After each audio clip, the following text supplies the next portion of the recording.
Hey, welcome to the Power Source Podcast. I'm Jason Smith, and I'm so glad to have you with us today. I am really excited about today's podcast because one of my close friends is joining us for the program. Tim Fox, how you doing? I am so great, Jason. Thanks for having me. And I got to tell you, when you shared the vision for this, I'm one of the few people you actually shared the vision for this podcast early on. And I'm excited for you, and I'm excited to be on. Well, thank you, man. I really appreciate you taking the time to be on. For you viewers at home, you may not know this, but Tim and I have a lot of shared history. We've been working together now for a number of years. And it's kind of funny because now we work together every day on Victory News and Faith Warehouse and some of the other shows there on the Victory Channel. But my introduction to live television started with Tim years ago. There was this little show. Tim, you remember the Tim Show? Do you remember that? I do remember that, and that was an internal name. People watching, people watching won't know what that program is, but that was an internal name for the show. Yeah, that is exactly right. You know, it was called many things over the years, but we called it the Tim Show. Tim, how did that start? Well, as you know, I've been working with Brother Copeland now for 38 years, and I've done a number of things over those 38 years. The one constant job I've had has been his floor director. I've been his floor director all those years, and I've run camera. But for about 20 to 22 of those years, I actually hosted a program on the internet when we would go on the road. We would go on the road to these meetings, and I would host this program for Brother Copeland's internet where I would interview partners and VIPs and pastors and people like that. It started out back in like 2000, a little short program, maybe 10 or 15 minutes, grew into a 30-minute program over the years. And then, of course, you helped out with that as well. It was wild because I remember when they came to me and they said, "Hey, would you like to help Tim with the stuff that he's doing there at Southwest Believers Commission?" I was like, "Absolutely. What do you need me to do?" And we started working together and producing these segments. And I remember, when we first started, we were meeting kind of back in the book table area, and we would do the show, and it was great. But then it continued to grow and get bigger. And finally, we were actually out on the main stage for those last few years. And I think we had like 20 or 30 interviews over the course of the week that last year that we did it together. That was pretty awesome. Yeah, and there's nothing quite like live television. And over the years, you and I both have done that. There's a lot of great things that happen in live television. There's a lot of scary things that can happen in live television. Right, for sure. Now, what's some of the things that you learned about those early experiences in regards to connecting with an audience? Well, I have been a people person most of my life.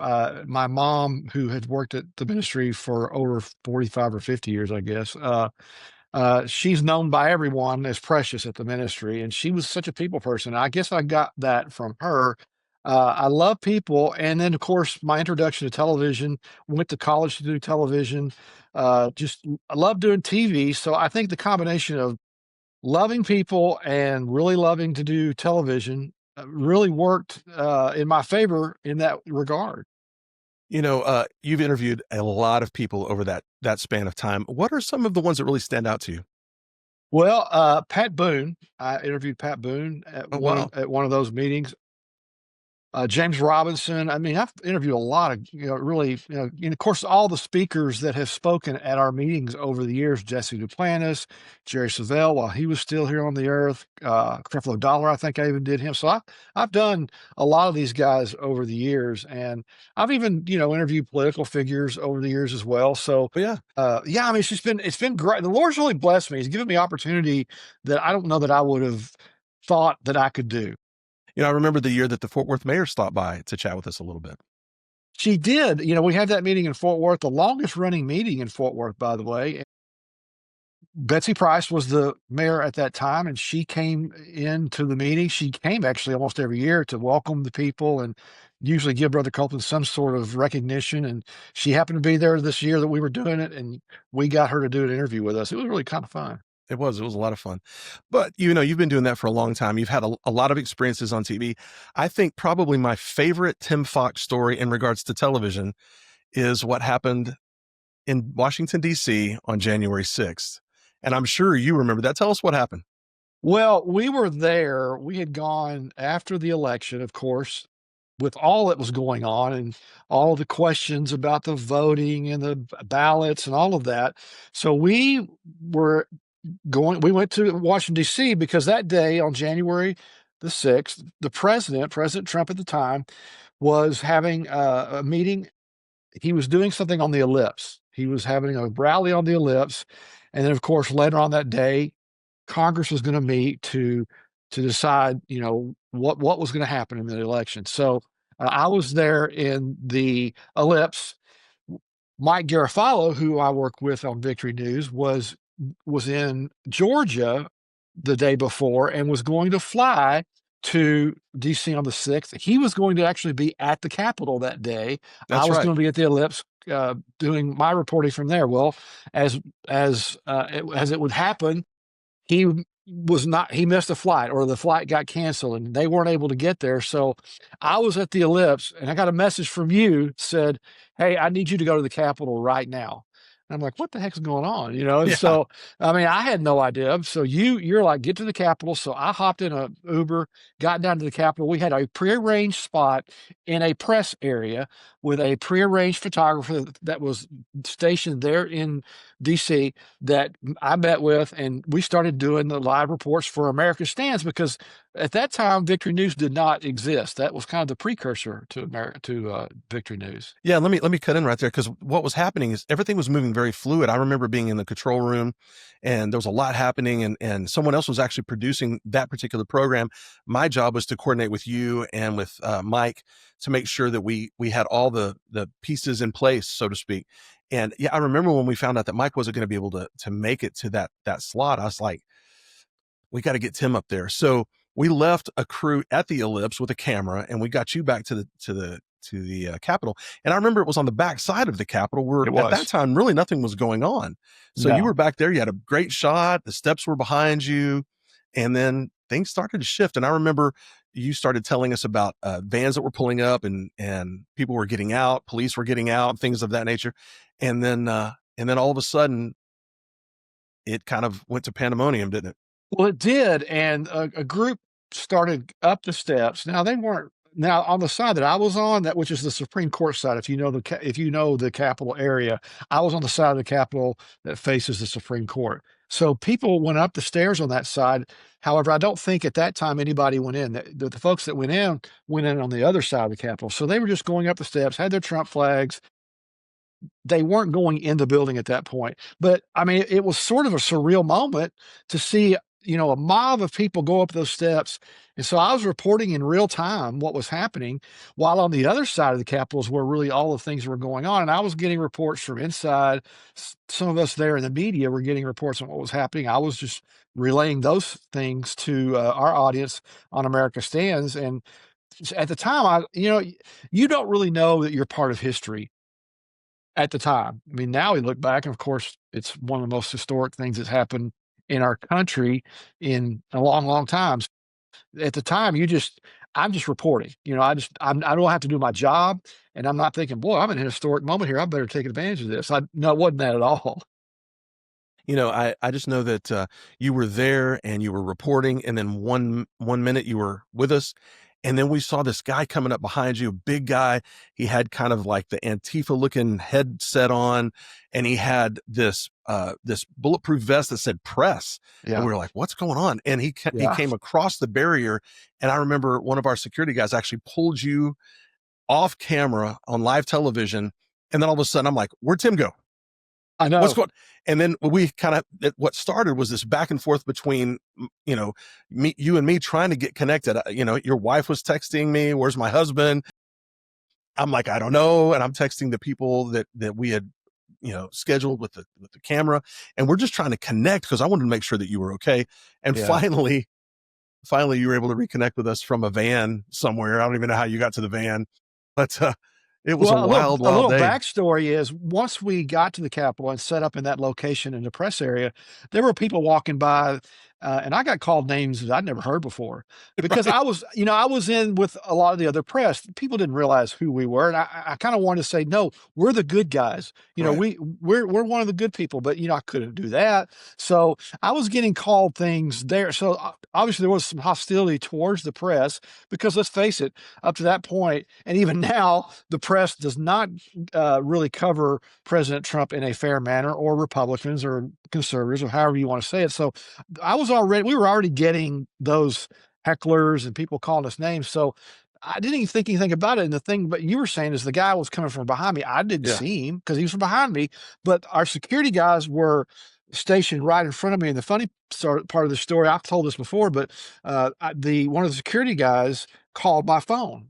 And he's standing just about 10 or 15 feet. I'm like, why is this guy calling me while he's standing right there? And he was calling me to tell me, look, if things get a little crazy, we're going to get you out of here. Well, I didn't answer the phone. So meanwhile, this guy starts to come through the barrier. Then the security guy comes in and says, we got to go. I'm like, We got to okay. go. And I was on there and I said, well, guys, I guess I got to go. I remember it was wild. It was so wild. And looking back on it now, it is so surreal to think about what ended up happening that day and the fact that you guys were right in the middle of it. I remember one of our producers that was there with you. He called me later. And he's like, Jason, I got like pepper spray. Like it was in the air. And so he got in his eyes and his lungs and stuff. It was a Yeah. crazy, crazy day. But what you saw, and I don't want to spend the whole time talking about J6, but it was interesting because what you saw was people worshiping and praying. You saw a lot of good things happening on that side too, that really kind of flew against the narrative that the media was starting to put out right away, didn't you? Just to the left of where we were set up, there was a praise and worship service going on, and I don't know for sure. I've talked to Dave Kubal from Intercessors for America since then, and I think they were part of that group that were there at the Capitol. They were praying, they were worshiping God, they were praying for our nation, and so that was what was going on there. And as I said earlier, the people that went up the steps, at least from my vantage point, did not appear to be violent or anything like that. They were just going up, waving their Trump flags and all that kind of thing. So now Eddie, as you were saying, was on the other side of the Capitol. That's where all the pepper spray and all that thing was happening, and that's how they got in all that. So they got the pepper spray. I just got a crazy guy with a bulletproof vest that said press on it. Yeah. I'm not sure which one of you guys got the better end of that I don't deal, know actually. either. I mean, I got out of there. So You mentioned the media earlier, and I want to talk about that for a second. From your perspective, we know that the media has shifted greatly in the last 5 years since the 2020 election. There's been a lot of mistrust in media. It was always there to some extent, but I think it really grew during the COVID lockdowns and leading into the 2020 election. And then after the 2020 election, going into J6 and then the inauguration. How would you describe the changes to media over these past 5 years? well, as you alluded to, they've been that way for a long, long time. I think you go back to the earlier years. They were probably liberal, but didn't really show it in their reporting. But over the last 5, 10 years or so, they've come out more, so to speak. Yeah. They've really shown their true colors. That's why I think, we were so well positioned for Flashpoint, the program that you helped birth, and, of course, Victory News, which you work on now. I think that helped birth those programs because even at the time, even some of the right-leaning media really wasn't reporting it like we knew what was happening. They were reporting things a little bit different, and they were trying to be a little bit more fair maybe, but I think, th things have gotten so bad in this country where the media is concerned, and we've seen it in the last several weeks. They've just man, they're not ashamed anymore of who they are, and they're not ashamed for you to know who they are, and who they are really, let's just be honest, they're anti-American, they're anti-church.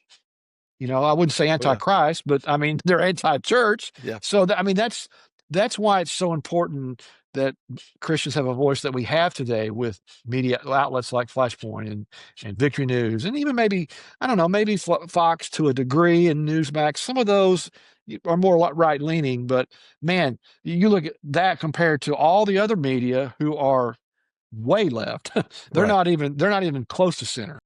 Well, it feels like the conservatives have gotten more conservative and the liberals have gotten more liberal, especially since President Trump won re-election back in 2024. Once conservatism became kind of in vogue again in a lot of ways, I think then you saw some media outlets go, "Oh, okay, well maybe we can say that stuff again," which I'll give them some props for doing that, but they should have been doing it before the election took place. Because truth is truth, and that's what we're all about is providing truth to the viewers, and truth is so important in a culture where it's hard to define what is truth. Yeah, well, people say that this is my truth. Yeah, There's the truth, there's my truth. There is no my truth. There's the truth, which is that's the right. truth according to God's word. And I've always found it funny when people fight against and push back against the word of God in the public square. Just think about it. We have thousands and thousands of Yeah, laws in this country to try to keep 10 commandments. The same 10 commandments that they're trying to keep out of schools, the same 10 commandments that they're trying to suppress are the same 10 commandments that we have thousands of laws in this nation to try to uphold. It doesn't really make much sense. It doesn't make sense at all. But then again, when you're off God's word, you're not going to make much sense. no, you're not.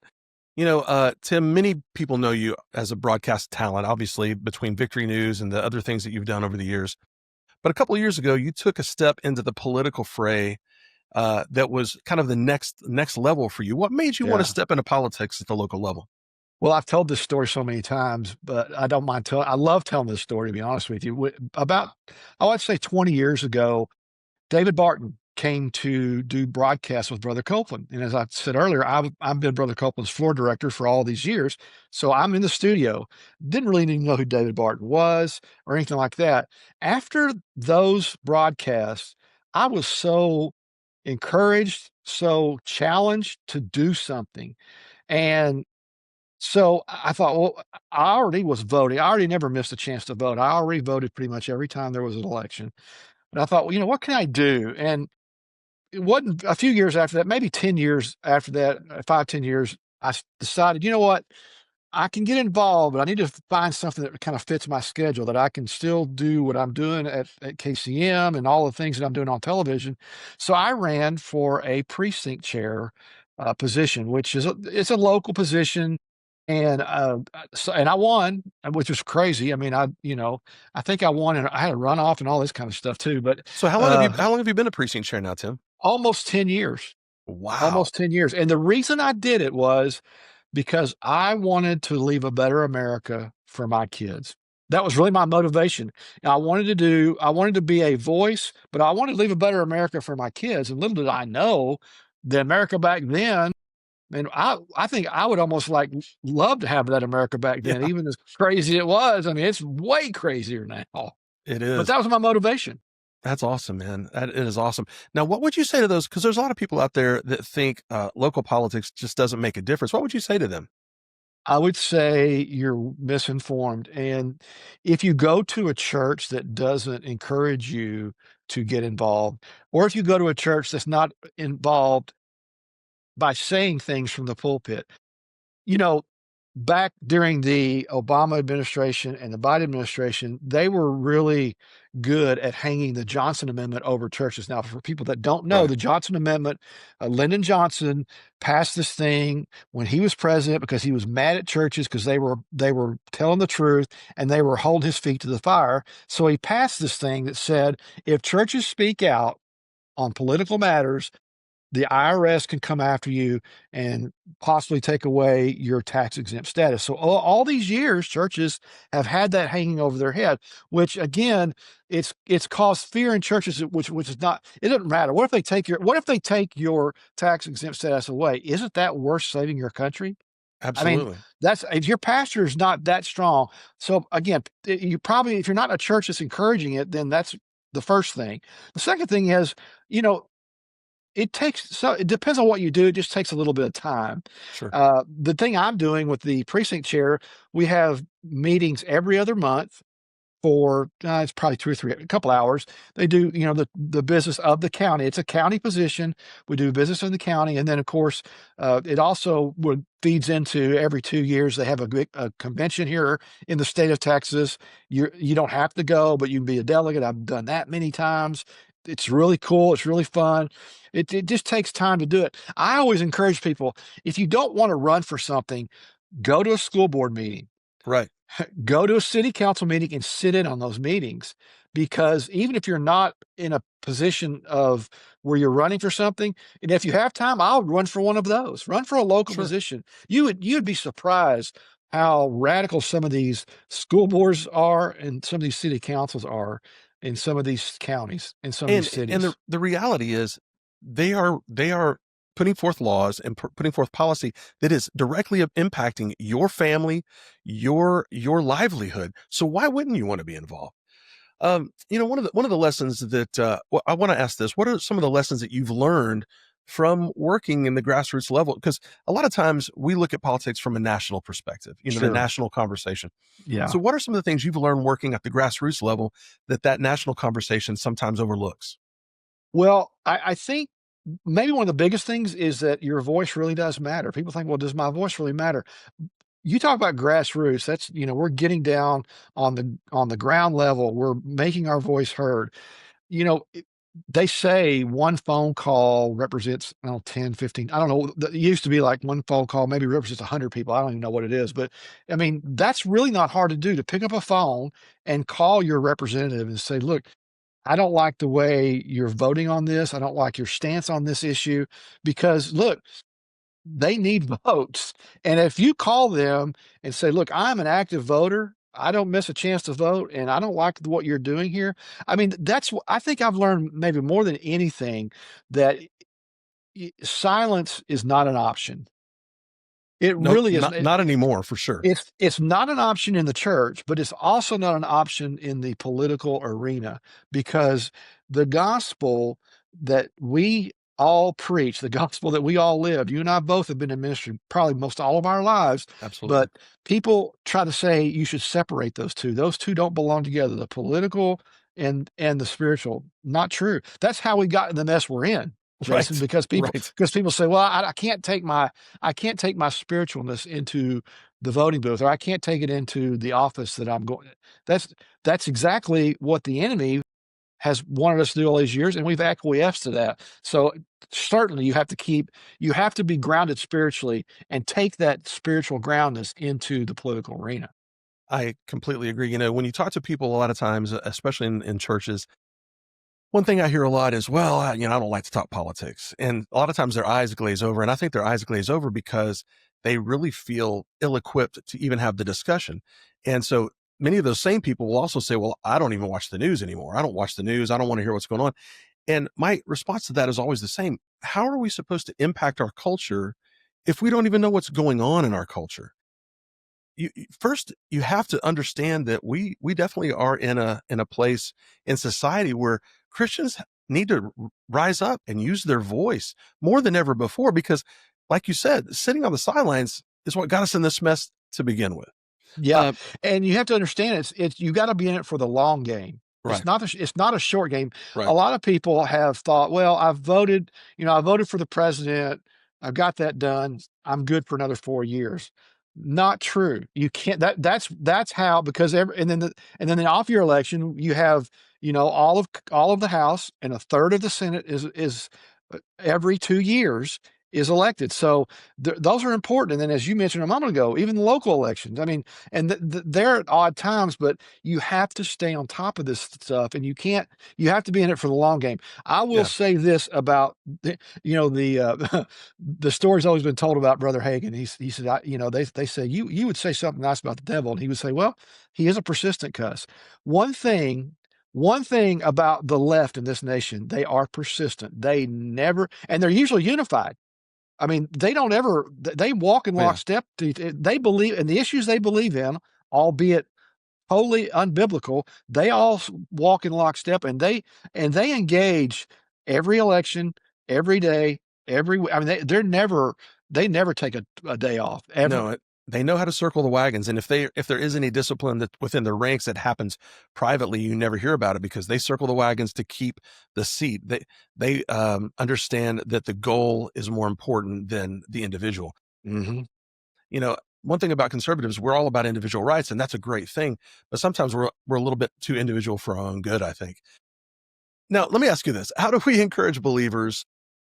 You did this a little bit, but how do we encourage those believers that are interested in getting involved to not be spectators, but to be active participants?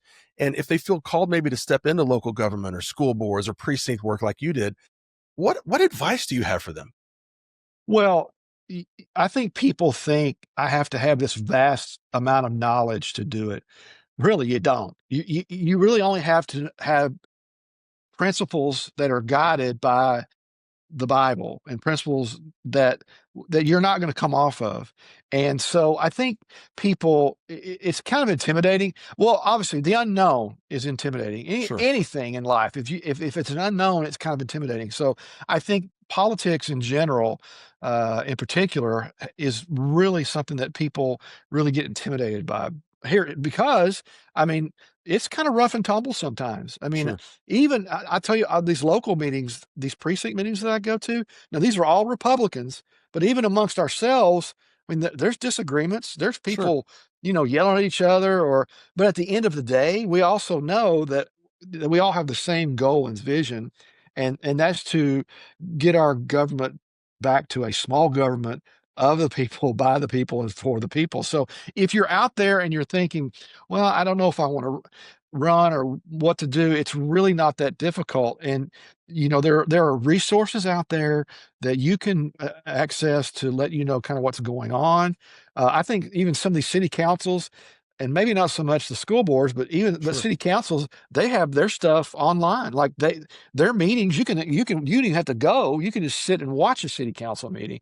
So you can watch something like that and just get a feel for how they work and how, if you were involved, what would you say or what would you do? And you have to really have a passion for loving this country. I mean, and if you don't, you kind of need to check yourself. But Yeah, come on. That'll preach, man. How has saying yes to God in both media and politics, how has that saying yes to him shaped your life?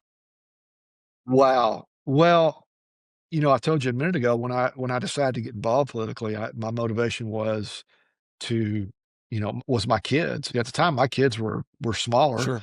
They're both grown now, but I wanted a better America for my kids. So that's always been my motivation. And for me, I just feel good even after I've gone to one of these meetings and I feel like, you know what? I don't know, we got much accomplished, but we were there and Yeah. we did what we thought was right. And so for me, I think I would feel less than accomplished if I didn't stay involved. Now, I don't know if I'll be a precinct chair forever. I don't know, but I'll always and obviously, the Lord has given me an opportunity now with Victory News and some of the other avenues that I have that, have also sort of added to what I'm already doing in terms of giving me a little more broader voice and appeal. Well, and what's great is that you're taking whatever's coming your way and you're making the best of it, which is what we need to do. A lot of times we let opportunities pass us by because we're not even really paying attention. Hmm. And what I've always loved about you is that you're ready for whatever comes your way. Like, let's do this. And I think we share a lot of that same sensibility. Like, hey, let's go. If Yeah. we can change the world, let's change the world. You Yeah. know, the key here is that people need to understand you don't have to wait for Washington to make a difference. No. Sometimes the first step is in your own neighborhood, your own precinct. And, the whole point of this podcast is to encourage people to first plug into God, and then Yes. because he's our source, right? And then once you've got that relationship correct, to then plug into our culture so that we can change things. How has staying plugged into God helped what you do each and every day? Well, it's vital. I can't imagine doing what I do without staying plugged in to the source of really all of it. I mean, he created it all, right? I mean, Yeah. people think, well, government was that wasn't. I mean, there's so much stuff in the Bible about government. Government is that's a biblical thing. So I mean, if he created it, then obviously he's given us the ability to affect it. And so I can't imagine doing what I'm doing without staying plugged in to the Lord, because it can be discouraging. Let's say, in spite of what happened recently in our country with Charlie Kirk, Yeah, if that kind of thing didn't get you motivated to at least do something, then I think there's a real problem. Now, that looks different for everybody, right? Not everybody is going to go out and start a podcast or do sure, whatever, but in your own local community, in your neighborhood, you, you could probably affect so many people in your neighborhood that you didn't even realize before, as long as you're grounded in what you know. I used to tell my boys when they were both my boys went to a private Christian school, but I used to tell them when they were in junior high and especially in high school, I said, boys, you need to know what you believe, and you yeah, need to know why you believe it, because you're going to get challenged in college. And boy, have we seen that to be the case. Our colleges are a cesspool of indoctrination for the left. Now that's changing, and I think Charlie helped start that turnaround. yeah. That's what I would tell people: know what you believe and why you believe it, and just be grounded in that. And you won't be moved or shaken. You won't be moved or shaken. And some people, you're not going to be able to change their minds. Some people are just so entrenched they're not going to listen to what. But you can plant the seed, Sure. and all we have is ourselves. Yeah. Ourselves to be the seed for our church, the seed for our government. If we plant the seed of our life into government, then let the Lord water it, let him do the work. We just be the mouthpiece. You know, what happened with Charlie was awful. I mean, there's no way around it. It was deeply impactful. I know for all of us at Victory Channel, Victory News, Flashpoint, all the different programs that have been connected to Charlie and Turning Point over the years. It was awful. But God is using that, I believe, to stir up something in our nation that we haven't seen in a very, very long time. You know, recently my dad was preaching at church, and he made the statement. He said, revival is when the Holy Spirit invades the church, but reformation is when the church goes out and invades the culture. Wow. And you know, I think that's where we're at, Tim. It's time for the church to finally get outside the doors and really start invading and making changes in the culture. And you know, for a lot of people, that's the thought of that's a little uncomfortable because they've been very set in their ways. But God has called us to be salt and light, and it's important for us all to do our part in making those things happen. Listen, man, I really appreciate you joining me today. It's great. We could talk for hours, you know, because we have so much that we could discuss. Yeah. But I appreciate you so much. And you know, how can people stay connected with you? Well, I mean, I'm on Instagram, I'm on Twitter, or X, I guess. That shows my age, Twitter, right? Uh, Whatever they're on calling it this week. on X, I am the Tim Show, and then catchy name, right? And then on Instagram, I'm Texas Tim 64. So I encourage people. Look, I do post things on both of those uh, platforms that I think will help people, and I feel like the Lord's given me an opportunity to be influential. And a lot of people do still come to me, like even at KCM, people come to me and say, hey, "Who should I vote for? Or why should I vote for this person? What are the issues?" That's one of the things that I do at KCM. Is I'm one of many though, but I help people understand, or here are the issues that we're voting on. Here's the candidates that I recommend. Now I always tell people, look, your vote, that's your seat. It's not my seat. So you do what God tells you to do. I can tell you what I recommend, what I'm going to do. It doesn't mean you have to do it. So again, it's just so I post those things on social media a lot, just things that I think are important for people to know, and maybe to encourage people and maybe spur them to get involved. Some of the stuff is crazy out there. I mean, some of the stuff I've been posting on X, I'm like, are we in an alternate reality? It's wild. And listen, ladies and gentlemen, the reason that Tim can do that is because he puts in the work to know what's happening. You can do the very same thing. So I encourage all of you, don't be afraid. Don't stay on the sidelines. Let's get involved in this, and let's shape this culture in this country into the thing that we really want for our families and our kids and our grandkids, because that's the only way it's ever going to change. So thank you for watching the Power Source podcast. Listen, I'd like for you to subscribe, leave a review, share this episode, tell everybody you know that the Tim Fox was on tonight. Thank you, Tim. Thank you, buddy.